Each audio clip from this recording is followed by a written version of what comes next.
Vamos direto ao ponto. O que realmente nos move? Nessa análise, a gente vai mergulhar fundo nos motores que guiam nossas ações, descobrindo como impulsos biológicos bem primitivos, que a neurociência hoje consegue ver, moldam quem a gente é. E aí já vem a grande pergunta, né? Quem é que está no comando afinal? O cérebro ou a mente? A resposta, na verdade, não é uma queda de braço.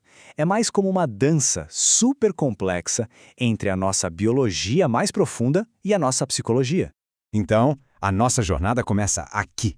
A neuropsicanálise está finalmente construindo a ponte que faltava, sabe? Aquela que conecta as teorias da mente com os fatos concretos do cérebro. E o que se descobre é que é uma via de mão dupla.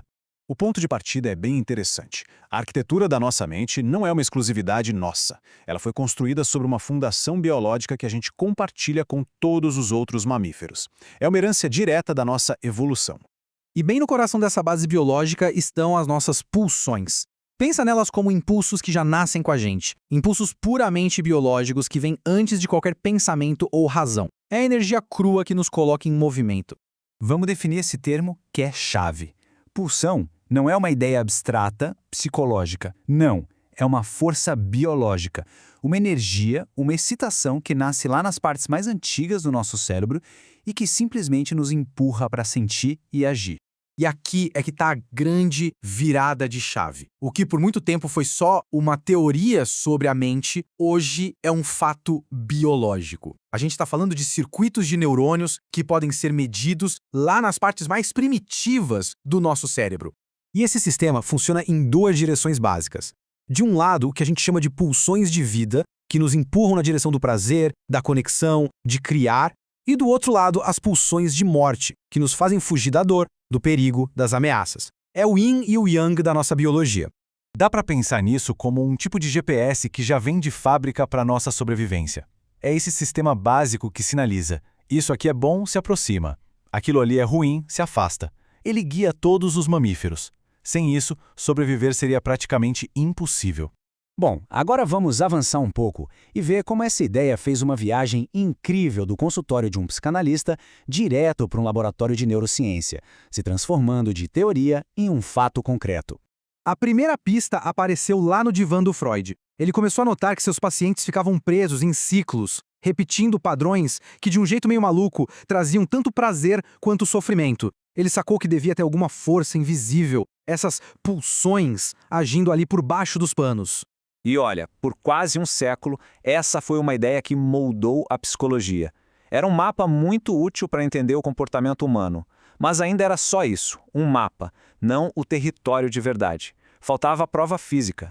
E aí, a ciência entrou em campo. Um neurocientista chamado Jacques Panksepp, que estava estudando o cérebro de mamíferos, fez uma descoberta sensacional. Ele nem estava tentando provar o que Freud dizia, mas acabou encontrando os mesmíssimos circuitos biológicos da emoção. Ele não procurava uma teoria, ele encontrou um fato. E pronto, a ponte estava finalmente completa. O que nasceu como uma observação clínica se tornou uma realidade biológica, confirmada em laboratório. A palavra teoria deu lugar à palavra prova. Ok, então se todo mundo tem essas pulsões primitivas, por que a gente não vive num caos total governado por elas? A resposta está numa ferramenta que a gente desenvolve, o ego, o nosso navegador da realidade. É que funciona assim. As nossas pulsões são motores internos, mas o combustível delas está no mundo externo. A realidade é o palco onde a gente busca o que nos dá prazer e foge do que nos machuca. Sem essa interação com o mundo, o motor gira em falso. O trabalho do ego segue um processo bem lógico. Primeiro, uma pulsão biológica liga, tipo um alerta. Aí o ego entra em ação, ele faz uma varredura do mundo real. E por fim, ele orienta o nosso comportamento para resolver aquela necessidade do jeito mais seguro e eficiente possível.